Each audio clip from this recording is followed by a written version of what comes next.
प्रश्नावली 2.2 बहुपद का ये प्रश्न नंबर 1 है। इस प्रश्न को हल कराने का प्रयास करते हैं। तो निम्न द्विघात बहुपदों के शून्य ज्ञात कीजिए और शून्यकों तथा गुणांकों के बीच के संबंध की सत्यता की जांच कीजिए। तो देखिए यहाँ पर ये 6 पार्ट दे रखे हैं, यानी एक प्रश्न के 6 पार्ट हैं। अब इन 6 पार्टों को कराने का प्रयास करते हैं। तो सबसे पहले एक बात ध्यान देंगे कि यहाँ पर दिया है शून्यकों और गुणांकों के बीच संबंध। तो यहाँ पर देखिए 2 शून्यक निकल के आते हैं, यानी कोई भी समीकरण होती है तो ये कहलाती है द्विघात समीकरण। और इस समीकरण में जिस तरीके से द्विघात समीकरण में होता है कि इसकी तुलना करते हैं हम ax² + bx + c से, तो उस स्थिति में जो शून्यक निकल के आते हैं इसके, उसमें शून्यकों में देखिए शून्यकों में, यानी शून्यकों का योग देखेंगे तो योग होता है अल्फा + बीटा। ये 2 शून्यक होंगे और इन दोनों का जो योग होता है वो -b/a होता है। इसी प्रकार शून्यकों की गुणा जो होती है वो अल्फा बीटा बराबर होती है c/a। यानी ये जो समीकरण है ये वाली, इस समीकरण की हम इससे तुलना करेंगे और तुलना करने के बाद हम शून्यकों का योग और शून्यकों की गुणा देखेंगे। तो हम पहला प्रश्न कराते हैं यहाँ पर। तो चलिए पहले प्रश्न को देखते हैं। तो देखिए पहला प्रश्न है x² - 2x - 8। यहाँ पर इसके गुणनखंड करेंगे तो गुणनखंड करने पर आप देखेंगे 8 के टुकड़े जो 2 आए तो 4 दूनी 8 और 4 में से 2 गए, 2 बचेंगे। तो इस स्थिति में यहाँ पर हम पेयर बना लेंगे, जोड़ा बना लेंगे। x कॉमन निकाल लीजिए, x - 4 + 2 कॉमन निकाल लीजिए, x - 4। अब ये x - 4 कॉमन निकाल लेंगे तो बचेगा x + 2। अब यहाँ पर देखेंगे कि यदि यानी x - 4 बराबर 0 तो x बराबर हो जाएगा 4। तो हम इस समीकरण में इसको हम चाहें तो बराबर 0 भी कर सकते हैं। तो बराबर 0 के हिसाब से ये आपका यही हो जाएगा। यदि x - 4 बराबर 0 तो x बराबर 4। इसी प्रकार हो जाएगा यदि x + 2 बराबर 0 तो x बराबर हो जाएगा -2। तो ये जो आए हमारे निकल कर 4 और -2, ये इसके शून्यक आए। अब हमें निकालना है यहाँ पर शून्यकों और गुणांकों के बीच के संबंध की सत्यता की जांच। तो सबसे पहले इनका योग कर लीजिए और योग जो हमारा निकल के आएगा वो 4 - 2 आएगा और 4 में से 2 गए, 2 बचे। इसी प्रकार गुणा कर लीजिए तो गुणा आ जाएगी 4 × -2 यानी -8। अब हम इस समीकरण की तुलना इस समीकरण से करेंगे, यानी जो द्विघात समीकरण होती है उससे तुलना करेंगे। तो इस प्रकार शून्यकों का योग और शून्यकों की गुणा निकालेंगे। तो देखिए इधर करते हैं हम। तो यहाँ पर देखेंगे ये जो समीकरण दे रखी है, इस समीकरण की हम तुलना करेंगे ax² + bx + c बराबर 0 से इसकी तुलना करेंगे। और तुलना करने पर a बराबर आ जाएगा 1, b बराबर -2 और c बराबर आ जाएगा -8। अब हमें निकालना है अल्फा + बीटा। तो अल्फा + बीटा होता है -b/a और v का मान यहाँ पर दे रखा है -2, तो -2 और a का मान 1। तो इस तरीके से ये 2 आ गया, यानी ये मूलों का जो योग आया यानी शून्यकों का योग 2 आया। इसी प्रकार यहाँ देखिए ये योग भी 2 है, इसका मतलब ये सही है। अब यहाँ पर शून्यकों की गुणा देखेंगे, यानी अल्फा बीटा बराबर c/a और c का मान हमारा -8 है, a का मान है 1। तो ये हमारी गुणा जो आई ये -8 आई। अब हम गुणा को देखेंगे तो ये -8 है और ये भी -8 है। तो इसका मतलब यहाँ पर जो है शून्यक और गुणांकों के बीच जो संबंध है वो सत्यता प्रदर्शित कर रहा है। तो इसका मतलब ये सत्य है। चलिए अगला देखते हैं। अब इसका सेकंड पार्ट देखेंगे। सेकंड पार्ट में दिया है 4s² - 4s + 1। इसको भी आप 0 के बराबर ले लीजिए। अब इसमें फैक्टर कर लीजिए, गुणनखंड कर लीजिए।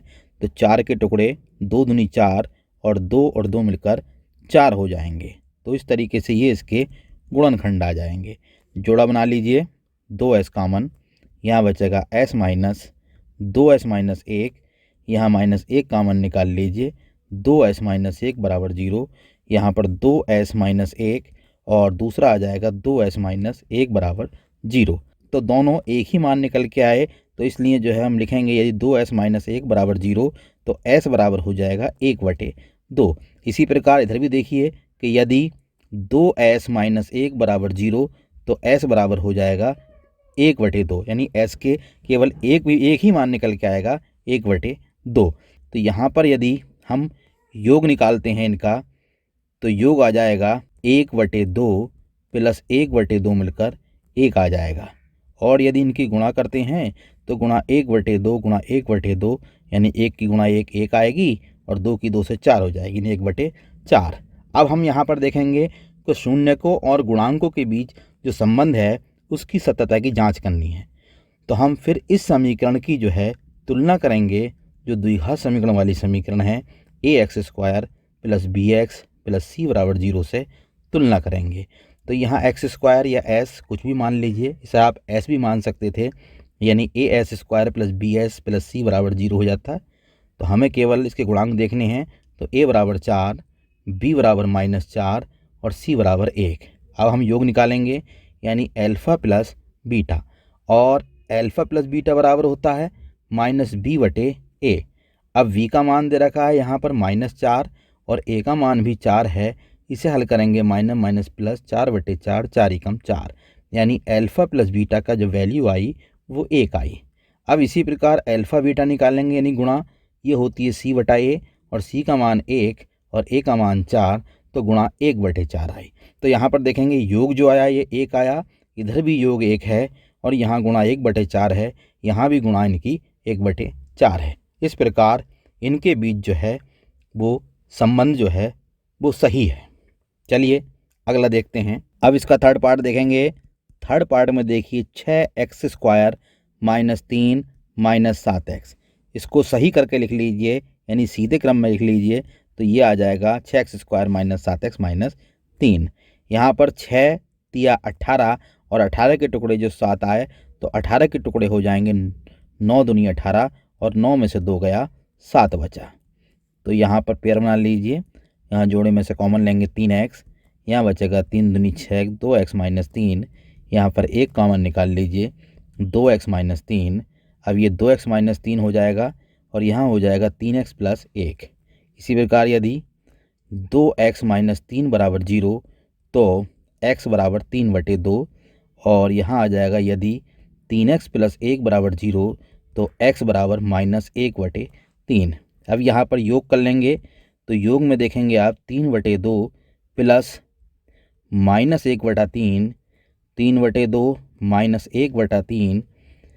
यहाँ पर हम एलसीएम ले लेंगे 6, तो 2 तिया 6, 3 तिया 9, 3 दूनी 6, 2 आ जाएगा। ये आ जाएगा आपका योग। 9 में से 2 गए 7, 7/6, ये योग आ गया। अब इसकी गुणा कर लेते हैं, तो गुणा जो आएगी इनकी, यानी 3/2 गुणा -1/3, 3 से 3 कट जाएगा और ये हो जाएगी -1/2। अब आगे देखेंगे। अब इस समीकरण की जो है 6x² - 7x - 3, इसकी तुलना कर देते हैं ax² plus bx plus c से। तो a बराबर हो जाएगा 6, b बराबर हो जाएगा -7 और c बराबर हो जाएगा -3। अब हम अल्फ़ा प्लस बीटा निकालेंगे, तो अल्फ़ा प्लस बीटा आपको पता ही है -b/a, b का मान आपका -7, a का मान 6, ये हो जाएगा 7/6। तो यहाँ भी देखिए योग 7/6 आया शून्यकों का, और यहाँ जो इनके गुणांकों का जो योग आया वो 7/6 आया। अब गुणा निकाल लेते हैं इनकी। अल्फ़ा बीटा बराबर c/a, c का मान -3 और a का मान 6, हल कर लेते 3 कम 3, 3 दूनी 6, -1/2। तो यहाँ आप देखेंगे ये गुणा -1/2 आई, और यहाँ भी जो गुणा आई इनकी वो -1/2 आई। इसका मतलब शून्यकों और गुणांकों के बीच सत्यता का जो संबंध है वो सही है। अब चलिए इसका फोर्थ पार्ट देखते हैं। तो इसका फोर्थ पार्ट है 4u² प्लस 8u। यहाँ पर कॉमन निकालने 4u, यहाँ 4u कॉमन निकालने, तो बचेगा u + 2। अब देखेंगे कि यदि 4u बराबर 0, तो u बराबर हो जाएगा 0/4, यानी 0। इसी प्रकार यदि u + 2 बराबर 0, तो u बराबर हो जाएगा -2। अब यहाँ योग कर लेते हैं इनका, तो योग होगा 0 - 2, यानी -2। इनकी गुणा निकाल लें, तो गुणा हो जाएगी 0 - 2 की जब गुणा करेंगे तो 0 आ जाएगी। अब यहाँ पर हम इस समीकरण की तुलना कर देते हैं A X square plus B X plus C बराबर 0 से तुलना करेंगे तो यहाँ ए बराबर आ जाएगा 4, यहाँ बी बराबर हो जाएगा 8 और सी बराबर हो जाएगा 0। अब यहाँ अल्फ़ा प्लस बीटा देखेंगे तो अल्फ़ा प्लस बीटा होता है माइनस बी बटे ए, यानी -8/4।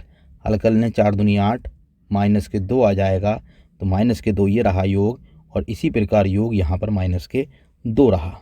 अब यहाँ अल्फ़ा बीटा देख लें तो अल्फ़ा बीटा बराबर सी बटे ए, और सी का मान जो दे रखा है हमारा वो दे रखा है 0, और ए का मान जो दे रखा है वो दे रखा है देखिए 4, तो ये हल होकर 0 हो जाएगा। तो इस तरीके से ये गुण आई हमारी ये 0 आई, और इसी प्रकार ये जो गुण आई ये 0 आई। तो इस प्रकार जो है ये सत्यता जो है इनकी वो सही दर्शा रही है, यानी शून्यकों के गुणांक यानी शून्यकों और उनके गुणांकों के बीच जो संबंध है वो सही है। अब चलिए अगला पार्ट देखते हैं। अब देखिए फिफ्थ पार्ट है t² - 15। तो यहाँ भी देखेंगे, इसके गुणनखंड कर लीजिए, t का होल स्क्वायर 15 का हो जाएगा √15 का होल स्क्वायर, यानी a² - b² के मैथ के फॉर्मूले से ये हो जाएगा।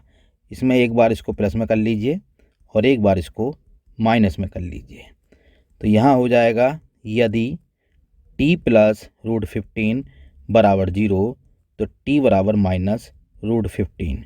इसी प्रकार यदि t - √15 बराबर 0 तो t बराबर √15। अब यहाँ योग करेंगे तो योग में देखें आप √15 माइनस में प्लस √15, और ये हमारा कटकर 0 आ जाएगा।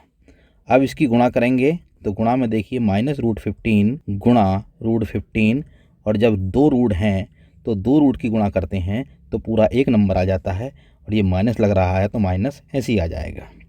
अब यहाँ पर जो ये समीकरण है इसकी तुलना करेंगे हम ax², या यूँ कह सकते हैं at² plus bt plus c से तुलना करेंगे तो यहाँ a बराबर 1 आ जाएगा, b बराबर 0 क्योंकि यहाँ पर t नहीं है, और c बराबर -15। तो यहाँ अल्फ़ा प्लस बीटा होगा -b/a, जानते ही हैं हम, b का मान 0, a का मान 1, तो ये हमारा 0 आ जाएगा।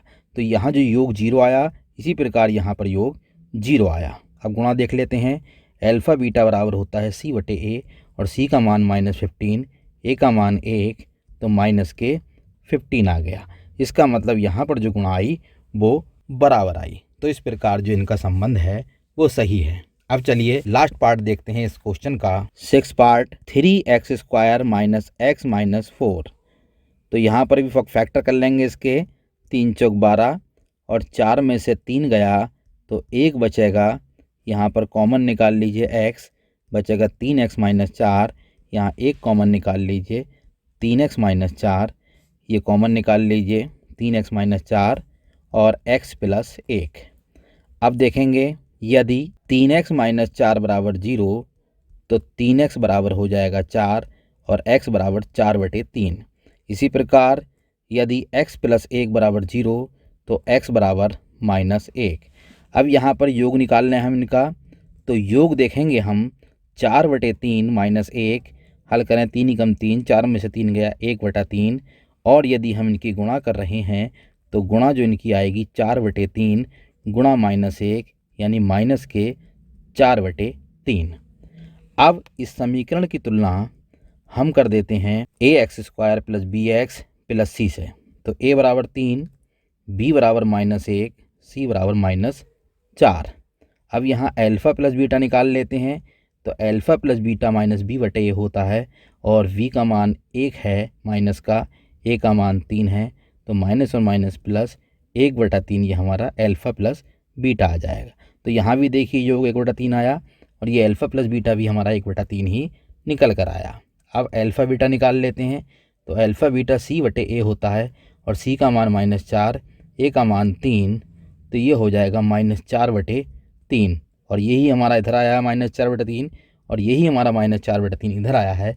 तो इसका मतलब ये जो है सही है, यानी इसके शून्यक और उनके गुणांकों के बीच जो संबंध है वो बिल्कुल सही है। अब चलिए अगला प्रश्न देखते हैं इसका। अब देखिए दूसरा प्रश्न है इसका कि एक द्विघात बहुपद ज्ञात कीजिए जिसके शून्यकों के योग तथा गुणनफल क्रमशः दी गई संख्याएं। तो यहाँ पर 2 संख्याएं दी हैं, यानी हर प्रश्न में 2-2 पार्ट दे रखे हैं। यानी पहले लिख रहा है 1/4 कॉमा -1। यदि पहला प्रश्न लेते हैं इसका हम, तो यहाँ पर 1/4 कॉमा -1। तो ये जो 1/4 है ये शून्यकों का योग आ गया, और शून्यकों का योग आपको पता ही, हमने भी कराया था, वो होता है अल्फ़ा प्लस बीटा। यानी अल्फ़ा प्लस बीटा 1/4 आ गया, और जो गुणा है इसकी वो आई -1, और गुणा होती है अल्फ़ा बीटा, ये हमारी -1 आ गई। अब जो बहुपद निकालना है तो ध्यान देंगे, बहुपद जो होता है वो होता है x² minus alpha plus beta x plus alpha beta. तो इस तरीके से बहुपद देखेंगे। जो भी हमारे शून्यक दे रखे हैं, यानी शून्यकों का योग और उनकी जो गुणा दे रखी है उसको यहाँ लिखते रहेंगे हम। यानी x², अल्फ़ा प्लस बीटा दे रखा है 1/4, और अल्फ़ा बीटा दे रखा है -1। हल कर लें, -1/4x, ये हो जाएगा प्लस माइनस -1।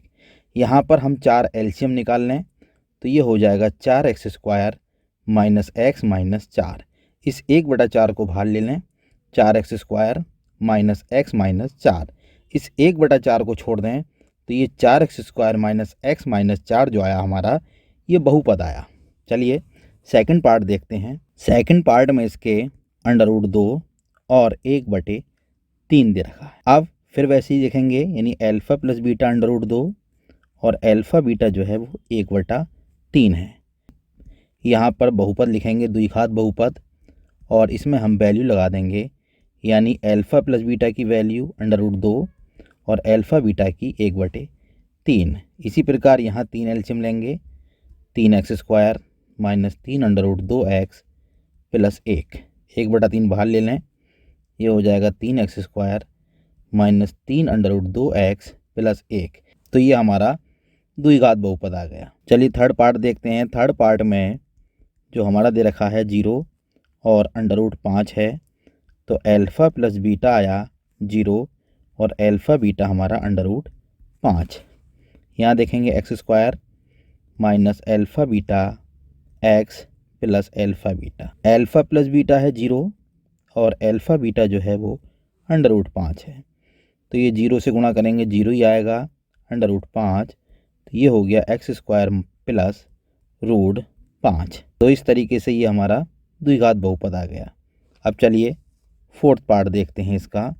फोर्थ पार्ट में देखिए 1,1 दे रखा है, यानी अल्फ़ा प्लस बीटा 1 और अल्फ़ा बीटा ये भी 1। द्विघात बहुपद लिख लीजिए, द्विघात बहुपद ये रहा। अब इसमें वैल्यू लगा दीजिए, अल्फ़ा प्लस बीटा 1 है 1x प्लस 1, और जब 1 की हम x से गुणा करेंगे तो x ही आ जाएगा। तो इस तरीके से ये हमारा द्विघात बहुपद हो गया। अब चलिए इसका फिफ्थ पार्ट देखते हैं। तो फिफ्थ पार्ट हमारा रहा -1/4 कॉमा 1/4, यानी अल्फ़ा प्लस बीटा -1/4 और अल्फ़ा बीटा बराबर 1/4। फिर बहुपद का फार्मूला लगा दें, ये बहुपद का फार्मूला है। अब अल्फ़ा प्लस बीटा की जो वैल्यू है वो -1/4 और अल्फ़ा बीटा की वैल्यू 1/4। हल कर लें, माइनस माइनस प्लस हो जाएगा x/4, ये 1/4। 4 से चाहे इसको गुणा कर दीजिए, चाहे 4 एलसीएम ले लीजिए, यहाँ हो जाएगा 4x² प्लस x प्लस 1/4 बाहर ले लें, 4x² प्लस x प्लस 1। तो ये जो हमारा हुआ ये बहुपद हुआ। अब चलिए इसका 6 पार्ट देखते हैं। तो इसका 6 पार्ट देखेंगे, 6 पार्ट जो दिया है इसका वो दिया है 4,1, यानी अल्फ़ा प्लस बीटा बराबर 4 और अल्फ़ा बीटा बराबर 1। यहाँ पर द्विघात बहुपद लिखेंगे। ये द्विघात बहुपद का जो सूत्र है वो ये आ गया। अब यहाँ पर वैल्यू लगा देंगे, अल्फ़ा प्लस बीटा दे रखी है 4 और अल्फ़ा बीटा दे रखा है 1। तो इस तरीके से ये हमारा द्विघात बहुपद आ गया। तो ये हमने आपकी एक्सरसाइज 2.2 पूरी करा दी। इसकी अगली एक्सरसाइज के लिए हमारे अगले वीडियो में बने रहें। यदि वीडियो अच्छी लगी हो तो चैनल को लाइक, सब्सक्राइब और शेयर करें।